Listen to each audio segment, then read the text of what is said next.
Hello, beautiful people. Welcome to another exciting episode of the First Things First podcast. As always, we're so excited that you guys have decided to join us for yet another exciting episode. This is still Bonnie. And this is Amanda. We're still your hosts. So guys, the lady we have in studio today, she has played a big role into training me with all the product knowledge I have in the pet industry. She's working for a company that's been around for almost a century now. So guys, please help me welcome Hayley. Hello. Thanks for having me here, lovely ladies. How are you today? It's going well. I am so pleased to be here and part of your podcast. Thank you for coming. We're so excited to have you here. We can't wait to hear all the knowledge that you're going to drop today. I hope to share some pearls of wisdom with you. Yes. You never know enough. Exactly, especially in this industry. And I'm still learning today after all these years. And how long have you been in the industry? I've been in the industry for 28 years now, the pet industry, but I've been with foods for, Hills has been 11 years, but in total I think it's been about 16 years or so in pet food. Sure, that's That a long is a time. lot. Yeah. That is a lot. And imagine if you're still learning and you've been around for so long. I mean, we Imagine just us. started yesterday. Yeah. Well, I've just completed a nutritional course as well. So even though I've had all that knowledge, I still believe that you can learn more on how to improve pets' lives through nutrition. Yes. And do you have pets of your own? I do. I have 2 fur babies. There are 2 dogs. One is an Australian cattle dog, Presley, after Elvis Presley. And she is 13, turning 13. And then there is my border collie, Busy Bee, who is so busy, she just keeps us all running around all day.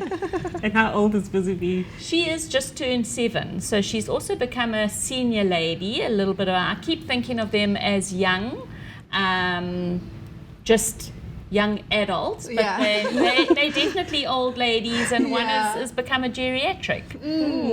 Matured ones, eh? Yeah, so 7 and 13. That's it. And what is your earliest memory of falling in love with pets?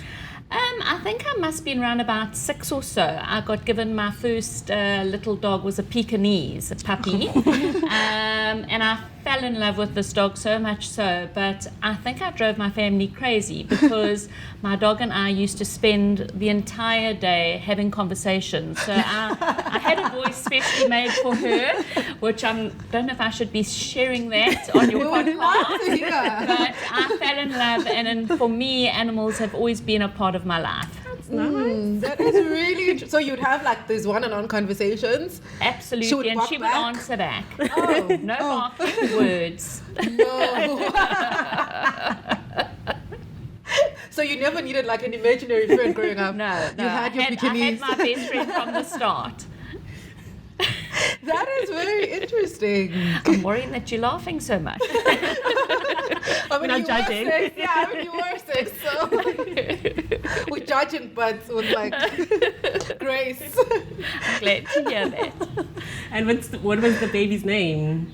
Her name was Susie Wong, so no judging there. It's a little bit different, but we went the whole Chinese route. The theme of all the puppies, so our dog had puppies, and they were all named Susie Wong, Wong, Mei Ling, and Ling, and I got to keep Ling one. Ling. Yeah, you guys Ling, went on Ling, Ling. Those are unique names, eh? Those are Very unique, Yeah. thanks to my mother. And now you're going for Paisley and Busy Bee. That's it. And Presley, is it because Presley, you knew Presley was going to be a superstar, or? I just, she came from a breeder that the breed was called Memphis, and my dad loved Elvis Presley, and I thought, well, choose a name that links the Memphis theme, and Presley was it. That's nice, hey?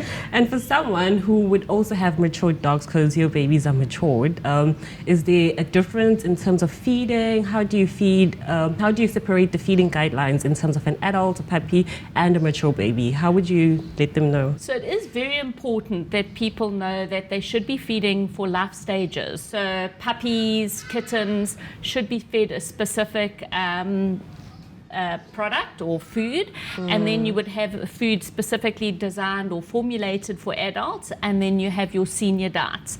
And the reason for that is at different life stages, they require different nutrients, or sometimes the same nutrients, but at different levels. Yes. So you find your puppies, your kittens, they're growing, they're developing, they need more energy, they need more protein, whereas your seniors, which are now lying around on the couch, lazing about the pool, they're not as active, so they need less energy, otherwise they're going to get overweight. And it also comes down to, you want to start looking after kidneys, heart, joints, that sort of thing.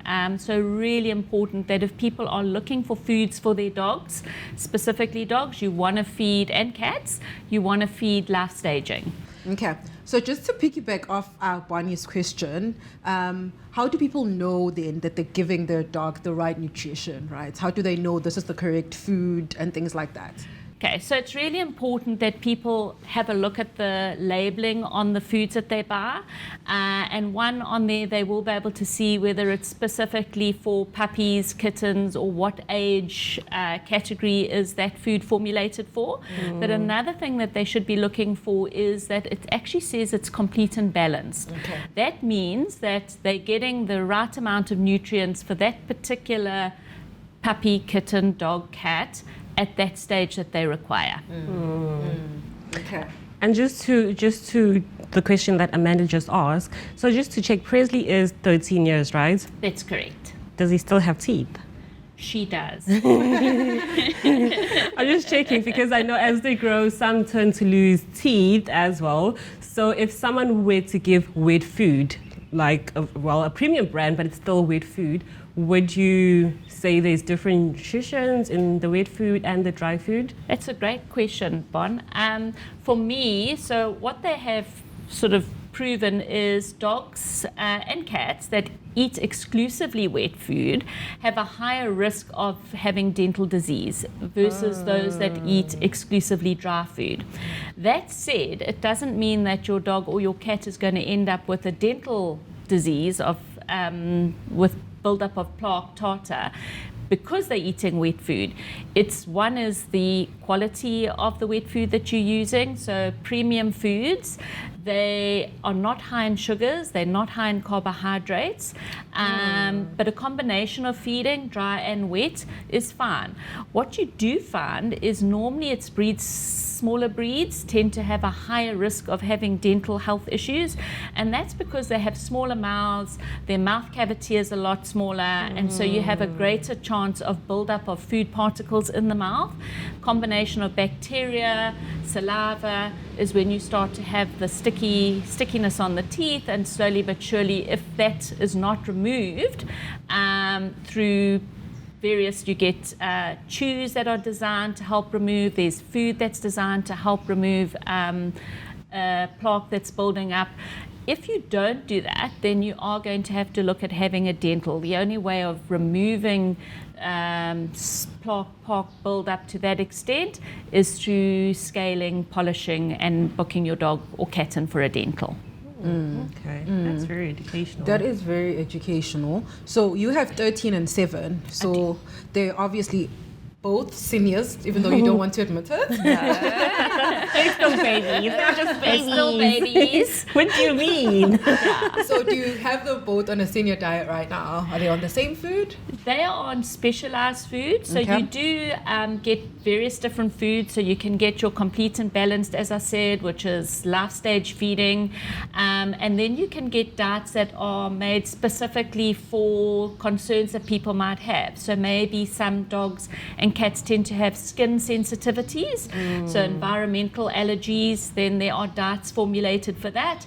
Some may have built up an allergy to a food that they're eating, and it'll always be a protein source.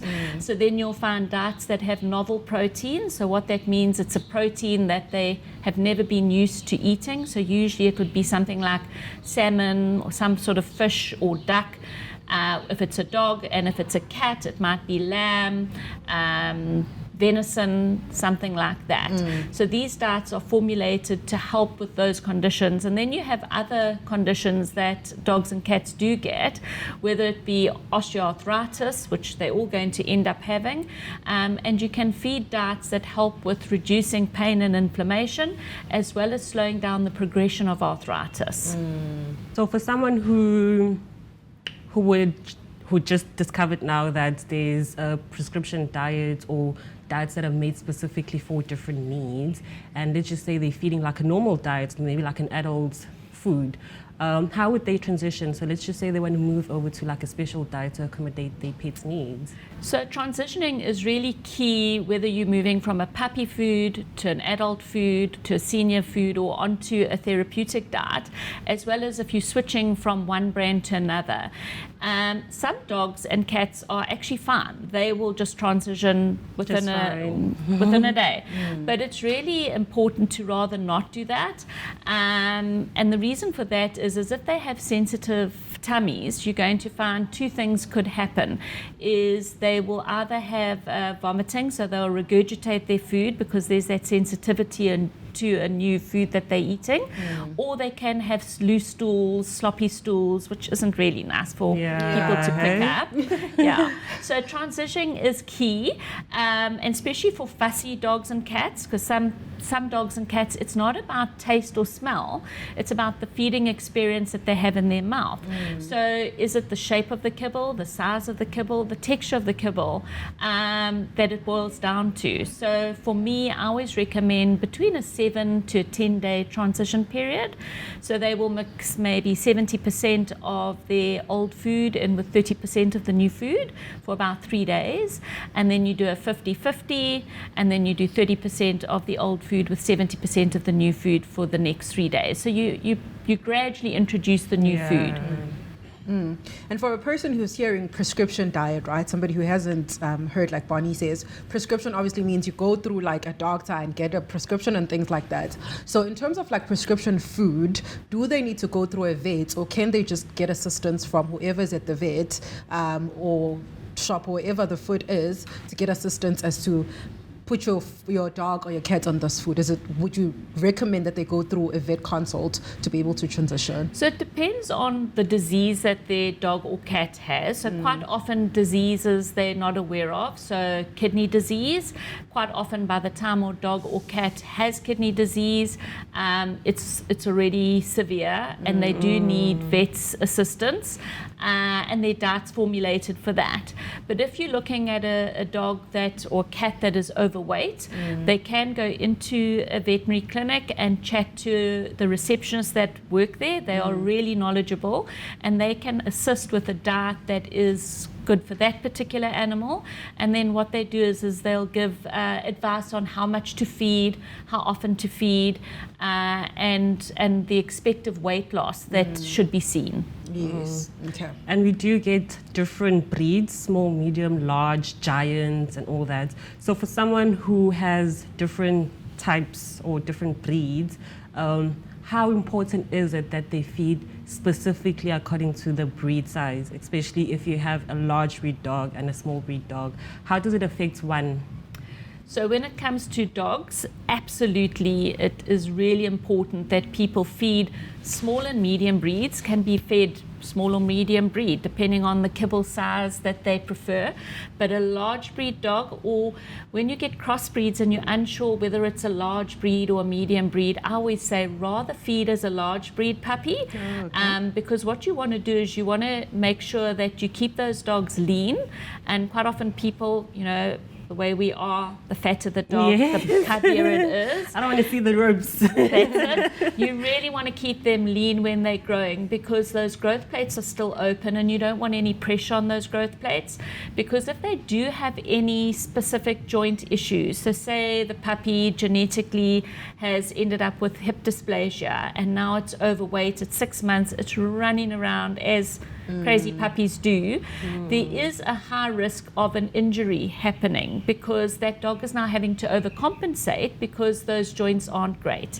So by keeping them lean, And that's what we do with large breed puppies, is we reduce the fat, but more importantly is you want to reduce the calcium. So it's been proven that high levels of calcium in large breed puppies accelerates growth. So quite often you end up with deformity. So specifically large breeds, I don't know if you've ever seen large breed dogs, whether it be German Shepherds or Bull Bulls, where either their front legs are sort of bent outwards or they have that bow-legged. And that usually will happen because one of either the ulna or the radius bone in that foreleg has grown faster than the other. So you really want to slow the growth rate down. And in some cases, particularly people have large breed dogs that are there for protection, their concern is that dog is going to be small and it's not going to be big enough to scare anybody. So that's not what it is. Genetically is what determines how big your dog is going to be and not how much food you feed it. So you really want to look after that. And once they're adults, then yes, there are diets that are formulated where we want to have glucosamine and chondroitin sulfate in large breed diets, purely because we want to make sure that we look after the cartilage and preserve the cartilage that is there. So for a person who wants to, for example, use a supermarket brand and use supplements instead of buying a premium brand, like what would your advice be? Is it better to, I'm sure there's not like a yes or no answer to this, but if you can just take them through the difference between feeding a supermarket brand and having a supplement rather than having a premium food specifically for that particular issue that you're trying to supplement. Okay, so if it's a supermarket food, but it states clearly on there that it's complete and balanced, there is no need to include any supplementation at all. The only time I would recommend supplements, and I would be speaking to my vet as to whether they agree as to whether those supplements would be of any benefit, but I find those supplements that often people do need is when there's a skin and coat problem, then you can get specific supplements that help improve skin and coat, so more lustrous, shinier skin and coat. The other supplement that people often would add to diets is when their dog specifically is battling to get up out of its bed over winter time. So now arthritis is creeping in, it's starting to progress. So then you can use supplements that help with pain, inflammation, greasing that joint. And then lastly, quite a big thing that is sort of coming to the forefront is behavioral issues in both dogs and cats. So if you think we all lead stressful lives, so do dogs and cats. They are stressed by various things, and cats more so than dogs. But if you look at the number of shelters that have dogs, cats being brought in and left due to behavioral problems is really, really high. So if people are aware that these problems, with the help of a behaviorist as well as nutrition in the form of supplements as well, there are supplements that you can add to a diet which helps to reduce the stress of that dog, that cat, and they can just lead better, happier lives. And we are still speaking about small breed babies, and they are known to be very fussy. So if someone had a small breed pet, which is very fussy, how would you take them about? How can they go about introducing food to their baby? Could be a dog, could be a cat. And especially with cats, I feel like as they age, they get more fussy as well. They do. They do. I'm very hard on my two. If they get given food, if you don't eat it, pick it up, too bad. That is it. You got to wait for your next meal.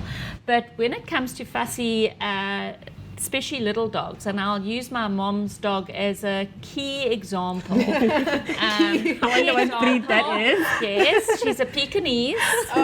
So your mom is like in love with the Pekingese. Absolutely, and her name is Grace. And my mom wants to do, she thinks, what's best for the dog, but the dog is doing what's best for her. So she gets a little bit of Woolworths chicken added in, and she gets all sorts of foods, and my mom just kept saying she doesn't like this food, she really doesn't want to eat it. And it took a lot of effort, and the way I say is you have to be firm. food equals life. If you're feeding table scraps and you're adding things to their food that is not good, so high in salt, high in fat, you're not doing your dog any favors. And we all really want our dogs, our cats to be with us for as long as possible. True. But also to lead healthy lives that they have quality of life. So for me, the best way with a fussy dog is put the food down. If it hasn't been touched within 10 minutes, you pick it up and you give it another 10 minutes and you put it down. If you're running late for work, pick it up. Unlucky. They'll have to get their food that night when you come home. And let me tell you, they will eventually eat. Those that are really battling is to spoon a little bit of hot water over the dry food is a tip, because that just brings out the fats, so it makes it more, the smell is there, they're going to want to eat. And then another way, especially if you've got fussy old dogs, old cats, and you've only been feeding dry because you're worried about dental issues, is knowing that if you feed in combination, it's fine. It's just to use a little bit of wet food, make sure it's also a complete and balanced, preferably to add it in, and you just leave the rest in your fridge. Grace, it took probably about a week, and now she's pretty easy. I can actually switch her from one food to the other without transitioning, and she will eat it. So you train your dog to eat the food. And where it comes down to is when people have puppies and kittens, and they train the owner to give them treats. You have to put a stop to it in the early days. I always say they're just like babies. Yeah, tough love. Yeah. Also, me as a baby, I wouldn't pick dry pellets if I had more options. Exactly. And I always say yes to a treat. You know? Why not? you know? And Hayley, you've been saying complete and balance, right? What does that mean for somebody who obviously is not very aware? And how do you know that that is exactly what is in there? Obviously, with like food production and things like that, it's the company that knows what's in there, right? So how do you ensure that it is actually for the like complete and balance? Okay, so dogs and cats, yes, we give them ingredients in that food, but they need specific nutrients to survive and thrive. So cats are obligate carnivores. So they, what that means is they cannot get all the nutrients that they need from plant-based protein sources or plant products. They have to have some animal tissue in their diet. And those specific nutrients that they need, so taurine is one, and if a cat's diet does not have enough taurine, it can lead to heart disease. Is really, really serious. And then also they need arachidonic acid as well as perform vitamin A. So they aren't able to get that from plant products, whereas dogs are omnivores. So they're able to have some plant-based. Obviously, meat is good as well, but there's specific nutrients. I mean, we know protein, fats, carbohydrates, vitamins and minerals that are really important for growth and development. So omega-3s, fatty acids, so DHA is one, which is there for brain and eye development, which is really important for puppies and kittens. But if it says complete and balanced, you know it will be. But where difference comes in is when people look at the back of the bag and they're comparing the ingredient list and the guaranteed analysis of the different percentages. That can sometimes be a little bit misleading, because your ingredients, it's not just the ingredients that you're using, but it's the digestibility. So if you were to feed 100 grams to a specific dog of product A and product B 100 grams, maybe you're going to find digestibility being 80% of one diet, but it's only 60% in the other diet. So digestibility is key to having the nutrients being absorbed by the animal. And then the ingredient list or the analysis that I mentioned, where you have your different percentages. So one diet might have 28% protein as well as the other. You can't compare. That's not the quantity of protein in there. So you cannot compare diets by just looking at the ingredient list as well as the percentage of the nutrients that are in that product. Oh. That is interesting, because you would literally look, is there enough, whatever, and think that is the best one, not taking these other factors into consideration. Digestibility is a big one. So the higher the digestibility, it means that it's a more energy dense food, the less you're going to have to feed. So in some cases you're feeding maybe half the amount of what you're feeding of another diet. And another thing, is dogs and cats, firstly, they need energy to survive. So energy comes from your fat and your carbohydrate and also from protein. However, if that dog or cat is not getting enough energy, then what's going to happen is they will start to use the protein as an energy source. So, which is not great if you've got a puppy and kitten that's needing the protein for growth and development. Well, at that say we learn every day.